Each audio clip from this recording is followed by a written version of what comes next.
بسم اللہ الرحمن الرحیم نحمدہ ونصلی علی رسولہ الکریم اما بعد اعوذ باللہ من الشیطان الرجیم بسم اللہ الرحمن الرحیم حامیم تنزیل الکتاب من اللہ العزیز الحکیم ما خلقنا السماوات والارض وما بینہما الا بالحق واجل مسمى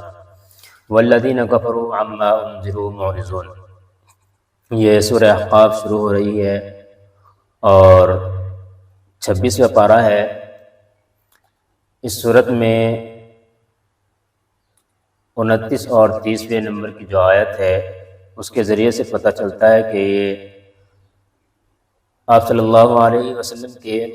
مکہ سے مدینہ ہجرت کرنے سے پہلے نازل ہوئی ہے، چونکہ روایات کے مطابق یہ پتہ چلتا ہے کہ آپ صلی اللہ علیہ وسلم جس وقت طائف سے لوگوں کو دعوت دے کر کے واپس ہو رہے تھے تو اس وقت میں ایک مقام پڑتا ہے نخلا، تو آپ صلی اللہ علیہ وسلم نے وہاں پر فجر کی نماز پڑھی اور اس میں کچھ قرات کی تھی، تو وہاں سے جو وفد گزر رہا تھا جناتوں کا اس کو اللہ تبارک و تعالیٰ نے اس صورت کے اندر ذکر کیا ہے۔ اور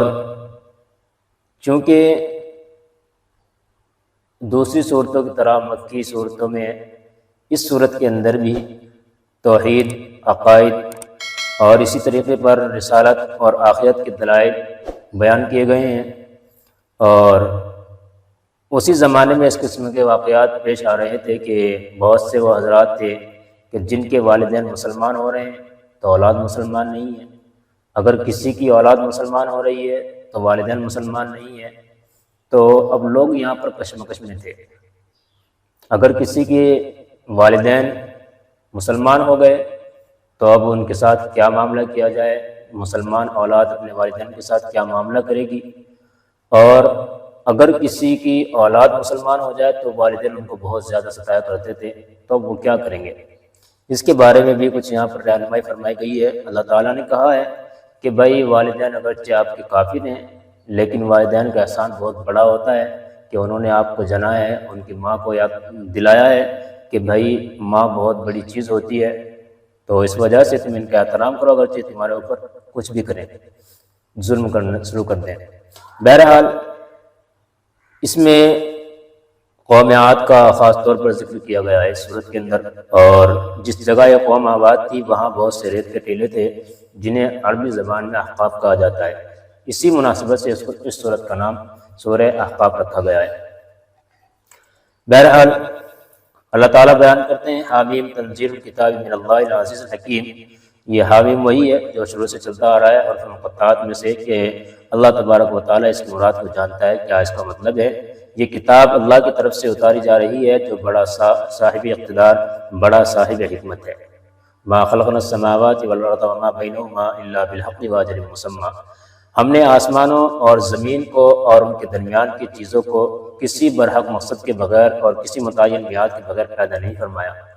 یعنی یہ خواہ پیدا نہیں کر دیے۔ اور بیان کرتے ہیں والذین کفروا عما انذروا معرضون، اور جن لوگوں نے کفر کیا وہ اس چیز سے منہ موڑے ہوئے ہیں جس سے انہیں خبردار کیا گیا ہے۔ گویا کہ اللہ تبارک و تعالیٰ نے یہاں دلائل بیان کیے ہیں، تو اس صورت کے اندر جو اصل مقصد میرا بیان کرنے کا تھا وہ ان آیات کو بیان کرنے کا ہے جن کو آپ صلی اللہ علیہ وسلم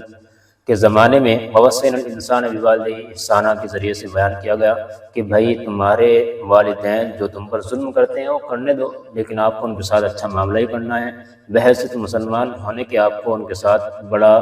اچھا برتاؤ کرنا ہے۔ ووصینا الانسان بوالدیہ احسانا حملته امه کرہا ووضعته کرہا وحملہ وفصالہ 30 شہرا۔ اور ہم نے انسان کو اپنے والدین سے اچھا برتاؤ کرنے کا حکم دیا ہے۔ کیوں؟ حملت امہ، اس کی ماں نے بڑی مشقت سے اسے پیٹ میں اٹھائے رکھا اور بڑی مشقت سے اس کو جنا۔ ووضعته کرہا وحملہ، اور اس کو اٹھائے رکھنے اور اس کے دودھ چھڑانے کی مدت 30 مہینے ہوتی ہے، 30 شہرا، حتی اذا بلغ اشدہ وبلغ 40 سنہ، یہاں تک کہ جب وہ اپنی پوری توانائی کو پہنچ گیا اور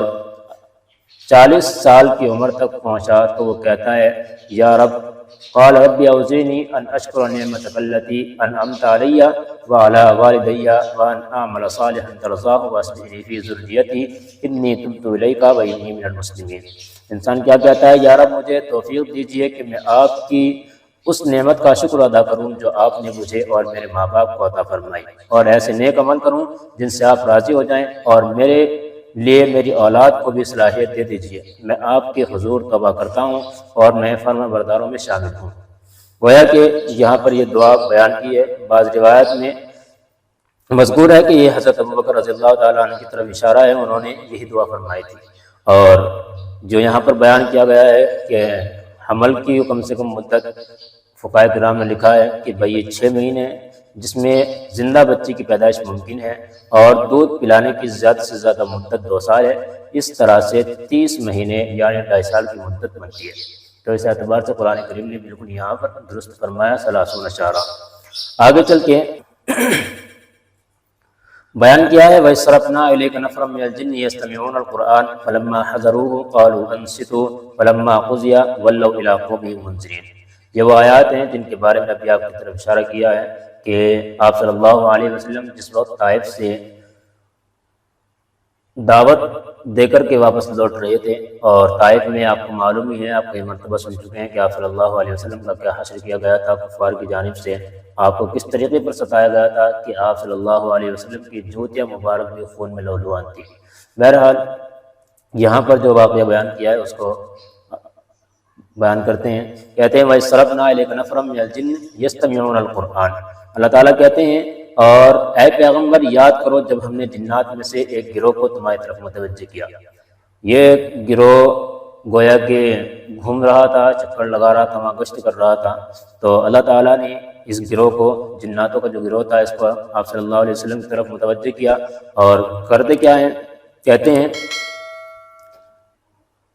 چنانچہ فلما حضروه قالوا انصتوا، جب وہ وہاں پہنچے تو انہوں نے کہا، اپنے قوم کے پاس اپنے ساتھ والے لوگوں سے انہوں نے کہا قالوا انصتوا کہ بھائی خاموش ہو جاؤ۔ فلما قضی ولوا الی قومهم منذرین، پھر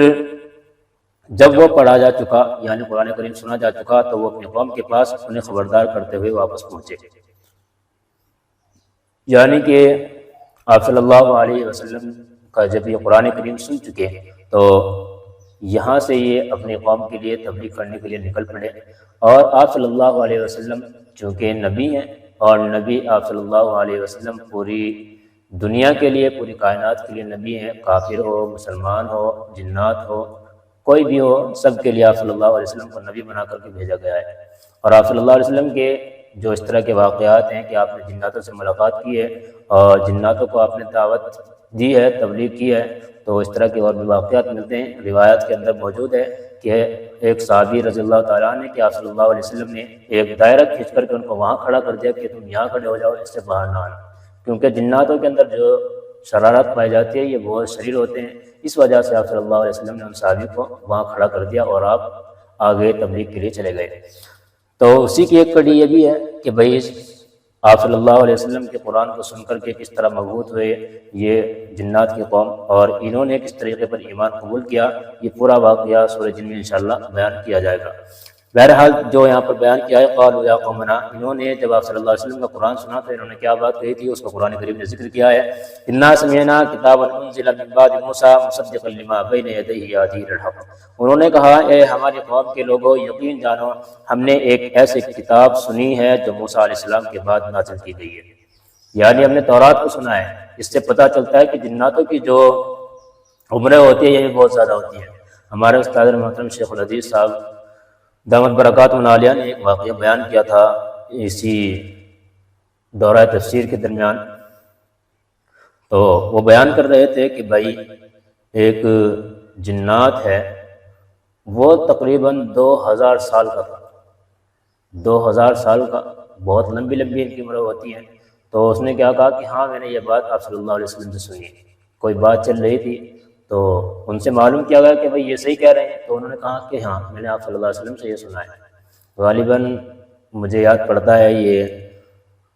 مولانا عبدالرشید صاحب گنگوئی نور اللہ مرقدہ کا واقعہ ہے کہ جناتوں کے کیونکہ ان کے اندر شکل بدلنے کی بہت صلاحیت ہوتی ہے، یہ کسی کی بھی شکل اختیار کر سکتے ہیں اور اس کے اندر آ جاتے ہیں، لیکن جب یہ کسی جانور کی شکل اختیار کر لیتے ہیں اگر ان کو مار دیا جائے تو مواخذہ نہیں کیا جا سکتا، جیسا کہ ان کی اصل شکل میں مارنے پر یا انسان کو اصل شکل میں مارنے پر مواخذہ کیا جاتا ہے۔ تو کسی جنات نے سانپ کی شکل اختیار کی تھی تو انہوں نے دیکھ کر کے اس کو مار دیا، پتہ چلا کہ ان کو اٹھا لیا گیا، حضرت کو اٹھا لیا وہاں سے اور ان کو لے گئے اپنی جناتوں کی قوم کے پاس، اور وہاں کا جو سردار تھا، جو بادشاہ تھا، اس کے پاس لے جا کر کے حاضر کر دیا۔ جب وہ وہاں پہنچے تو انہوں نے کہا کہ بھائی تم نے ہمارے آدمی کو مارا۔ انہوں نے کہا کہ میں نے تو کسی آدمی کو نہیں مارا، کیونکہ بیچارے سادے انسان تھے بہت، تو کہنے لگے کہ بھائی میں نے کسی آدمی کو نہیں مارا۔ تو انہوں نے کہا کہ ہاں تم نے مارا ہے، تو کہنے لگے نہیں مارا بھائی۔ تو انہوں نے کہا آپ نے کسی سانپ کو مارا ہے؟ انہوں نے کہا ہاں سانپ کو میں نے ضرور مارا ہے۔ تو انہوں نے کہا وہی ہمارا آدمی تھا۔ تو حضرت نے فرمایا کہ آپ کو معلوم نہیں ہے، آپ کو معلوم نہیں ہے کہ آپ صلی اللہ علیہ وسلم نے بچھو اور سانپ کو نماز میں مارنے کا بھی حکم دیا ہے، کیونکہ مزید جانور ہیں، تکلیف پہنچاتے ہیں انسان کو بغیر کسی مطلب کے بھی۔ تو ایک صاحب وہاں پر ٹھیک ٹھاک لمبی چوڑی پگڑی لگائے ہوئے بہترین جبہ کبہ پہنے ہوئے بیٹھے تھے، ان کی طرف بادشاہ نے اشارہ کیا کہ ہاں یہ صحیح کہہ رہے ہیں کہ آپ صلی اللہ علیہ وسلم کی ایسی حدیث ہے؟ انہوں نے کہا کہ جی ہاں میں نے آپ صلی اللہ علیہ وسلم سے یہ حدیث سنی ہے۔ تو اس سے پتہ چلتا ہے کہ جناتوں کی عمریں بہت زیادہ ہوا کرتی ہیں، اللہ تعالیٰ نے ان کو نواز رکھا ہے عمروں سے۔ بہرحال عمر کم ہو زیادہ ہو، اعمال اچھے ہونے چاہیے۔ بہت سی قومیں تو اس سے بھی زیادہ عمروں کی گزر چکی ہیں، اس سے کوئی فرق نہیں پڑتا۔ آپ صلی اللہ علیہ وسلم کی امت کو جتنی کم عمر دی ہے اتنی برکتیں بھی رکھی ہیں اور اتنے درجات بھی بلند رکھے ہیں، بشرطے کہ عمل صحیح ہو۔ بہرحال انہوں نے کہا قالوا یا قومنا انا سمعنا کتابا انزل من بعد موسیٰ، اے ہماری قوم کے لوگوں یقین جانو ہم نے ایک ایسی کتاب سنی ہے جو موسیٰ علیہ السلام کے بعد نازل کی گئی ہے۔ مصدقا لما بین یدیہ، صرف سنی نہیں ہے، اس کے اندر بہت ساری باتیں بھی ہیں۔ کیا باتیں ہیں؟ پہلی کتابوں کی تصدیق کرتی ہے، وہ بتاتی ہے کہ تورات، انجیل، زبور، یہ جو کتابیں آسمانی کتابیں ہیں یہ برحق ہیں اور یہ اللہ تبارک و تعالیٰ کی نازل کردہ کتابیں ہیں، یعنی بالکل درست ہیں، حق بات اور سیدھے راستے کی طرف رہنمائی کرتی ہے۔ کیا